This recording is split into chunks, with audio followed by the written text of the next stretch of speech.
I love to do plays that teach, okay? Entertain, absolutely, and I think this one did entertain, but it had a very strong message. I'd have to say it's about the refugee immigrant experience in the United States. I mean, you know, it follows one character, but all the different people that he meets are also in the same situation as either being refugees or immigrants. Some of them have been here longer than others.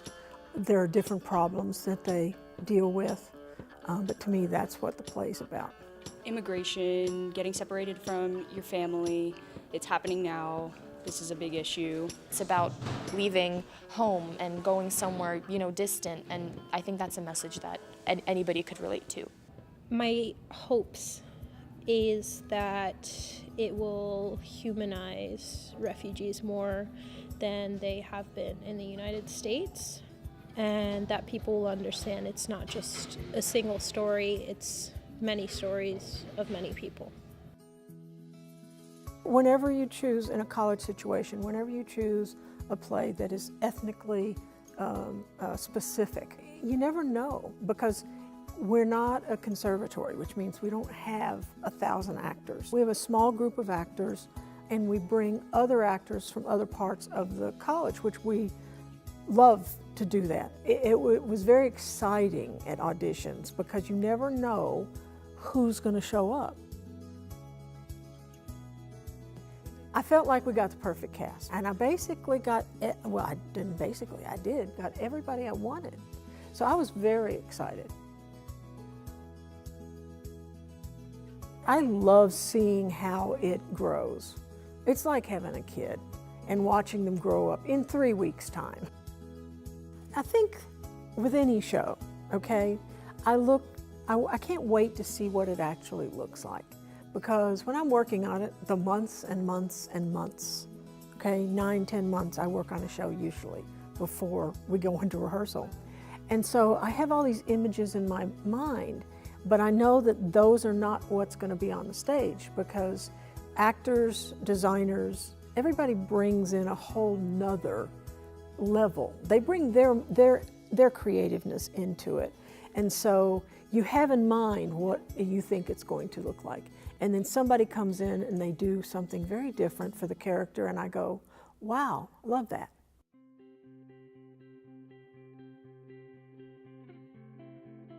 I lean heavily on set designers. Set design was Joe Wazinski. One of the first things, going back to the script of when I first read it, one of the very first things I wrote on the first page was material, material, material, because it takes place, you know, majority of it in a sewing factory, okay? And I just thought the idea of material, and that's all I told her. And we didn't get the set, that material, until halfway through the process. But the swag came in, I mean, that was the first thing, one of the first things she showed me. And I was like blown away. And then at the next meeting, we're looking at the swag and how wonderful it is. And we're talking about, wow, we can use this to do furniture. We can use this to make the ocean. We can do this for all these different things. I do think the set, though, is going to be really surprising, because what we're doing is basically having like everything be present at the same time, every character be present on stage. Nobody ever goes off stage, everybody's very much on the stage, and all our costumes are on stage. And then we also have this like beautiful blue swag thing, and it's just you know, blue fabric, but it represents the ocean, and I think it's just really cool and innovative.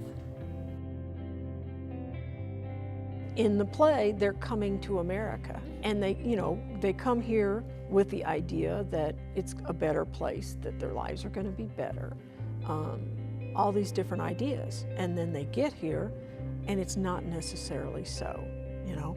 So the flag was important, but if you think about the flag, it was not red, white, and blue. It was very faded. It was stained. It was tattered, and that was on purpose. You know, the idea of maybe what we're doing with refugees, dreamers, immigrants, migrants, is really destroying what our flag stands for.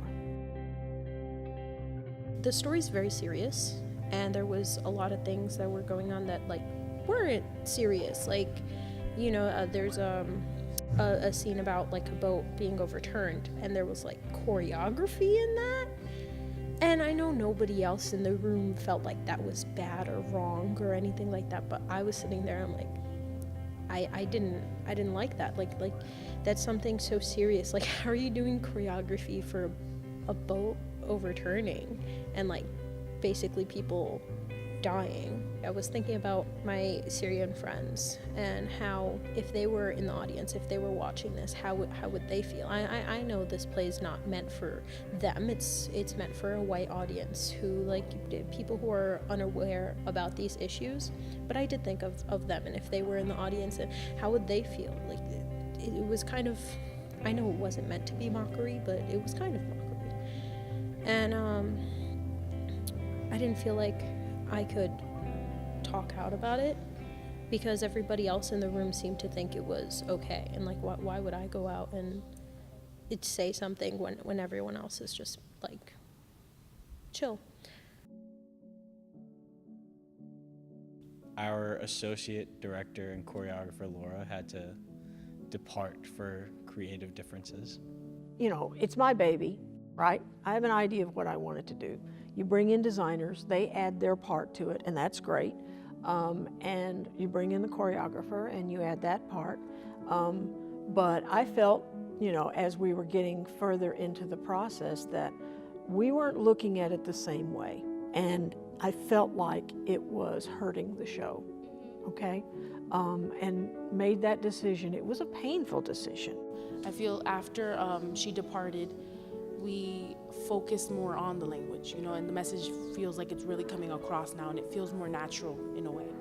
That was Mary Ellen's intention when she came up with the plays, that she wanted to tell the story and tell it in a way to get people's attention and change people's perspectives, because everybody's been so desensitized with the mass numbers that they forget that these refugees are people. Rare, please, and like my meat rare. I have these baskets from Guatemala and these little Buddhas from Cambodia. They speak to me. Listen. Didn't know rats came that big. What, you don't believe me? No. What are you doing? You out of your mind? Stop! Pull over! No! What are you doing? I said pull over! You insane? Wait!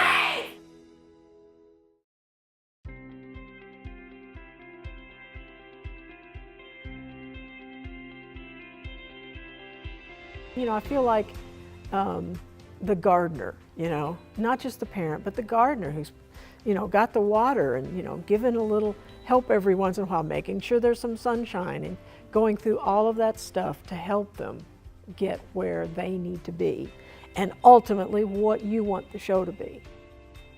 The main thing that I hope people get out of the show is that not to judge people by what they look like or where they come from or how they speak.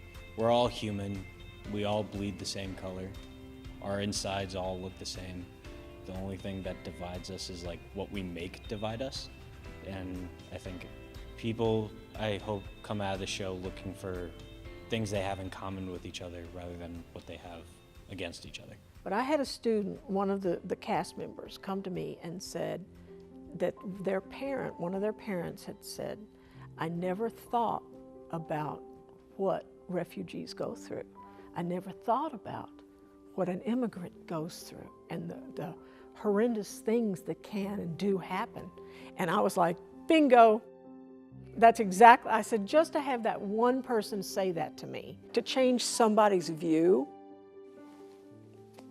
it's a success. Even if it's just one person.